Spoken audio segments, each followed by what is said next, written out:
Okay. We're here outside the Smithers Provincial Courthouse. It's February 11th, and we are on the first day of our fact-finding mission to investigate the Unist'ot'en blockade that's happening just outside of Houston. It's been an interesting day. We've had a number of interviews on the road, driven from Prince George, and we're really just trying to get to the heart of the authentic messages here, the narratives that maybe you're not hearing in the media, which really you ought to be if you want to understand the real challenges at play here. Earlier today there were a couple of protesters whose appearances were made here in the courthouse, and we've heard from folks here on the ground that many are refusing to follow basic procedures. They're refusing to abide by the laws, and you need to do that if you want to be let go by the judge. So the judge here has refused to let at least one of the protesters go because they won't be following the rules anytime soon.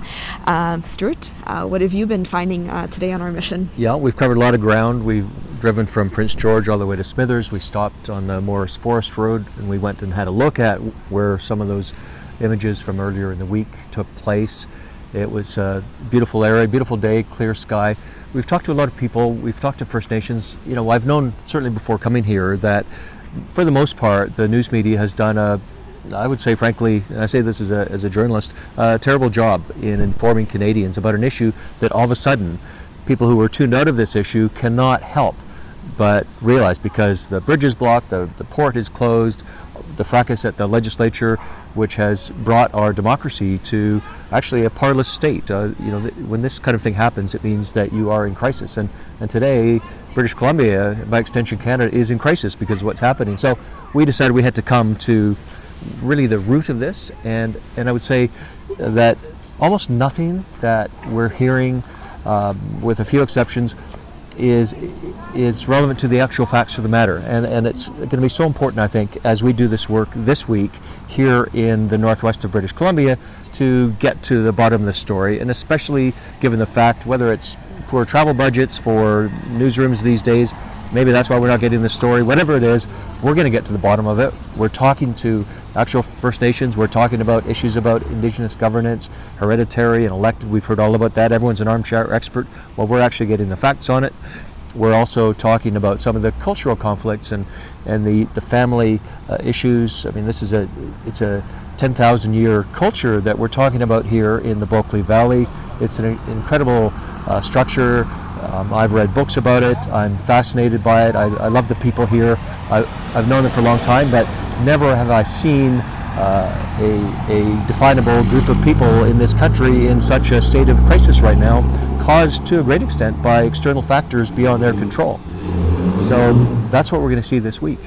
Yeah, and that's really troubling. I think it takes a certain type of arrogance to scream at provincial ministers as they try to enter their workplace to make decisions on behalf of British Columbians.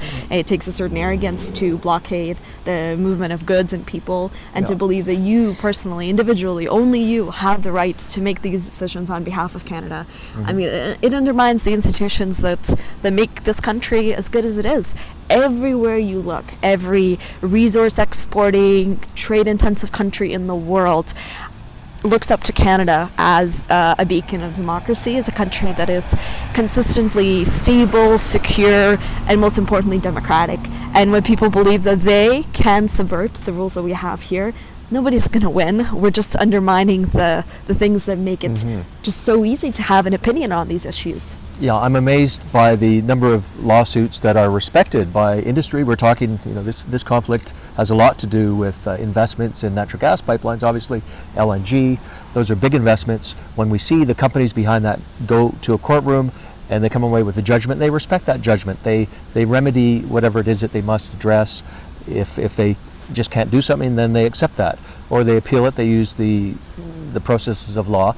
But increasingly, it seems as if there is a self-licensed mob mentality that says you can pick and choose among the findings of the judiciary, and that is a second cornerstone of our democracy, that in addition to the legislative house, the elected authorities in the chamber, not even being able to get to the chamber. So there's two cornerstones of our democracy that, as we speak right now, have been challenged and subverted. This is an incredibly worrisome moment to me.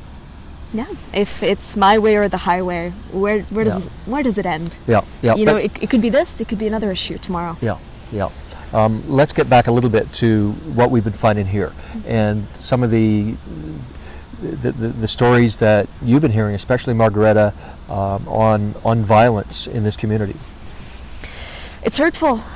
People genuinely believe that many people here in Wet'suwet'en, in the surrounding communities here, Indigenous and non-Indigenous, they want jobs. They want a way out of chronic unemployment, underemployment, and they're prepared to work with industry to get there. A lot of them have gone through the environmental walkthroughs. They really made an effort to understand the technology and communicate these risks and these benefits back to their communities. And all the communities on the route have undertaken to sign an agreement with Coastal GasLink because they have been convinced that it's in the interests of the local community, it's in the interests of the responsibilities that they have to their constituents to get this project built. And it's so shameful when people are being threatened, when they're facing lateral violence, created through decades of intergenerational trauma, when they decide to stand up and speak up for these economic opportunities that frankly aren't going to come again if this project isn't built. Just today we've had tears that we've encountered.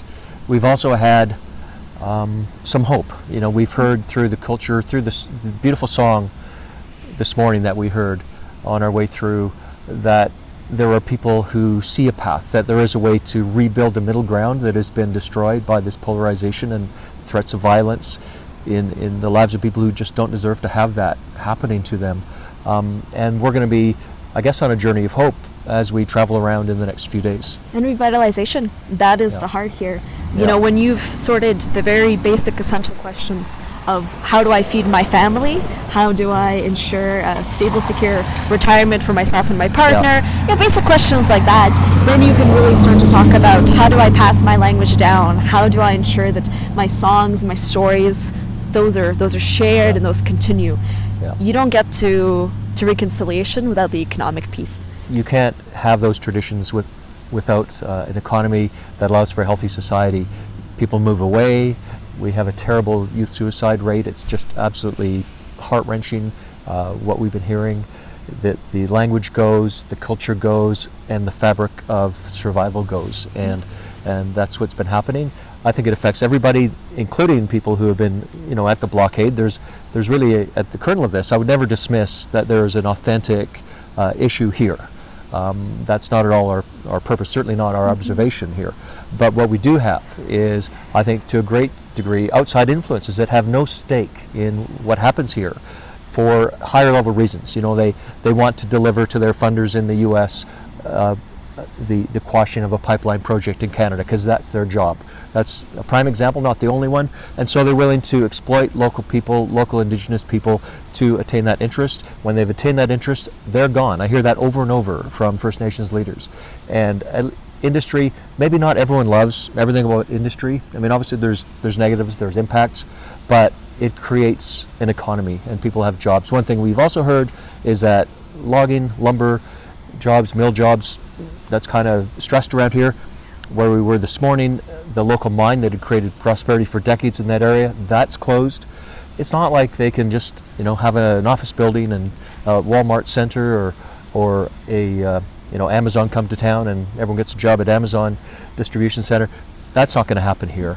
This is a place that really does rely on the rural resource base, and when that is threatened the way that it is now by really smart strategic outside interest groups that really have one purpose and they don't really seem to care at all about the social damage they do, then it's a recipe for the sort of suffering that we're seeing, and that is just so upsetting up here.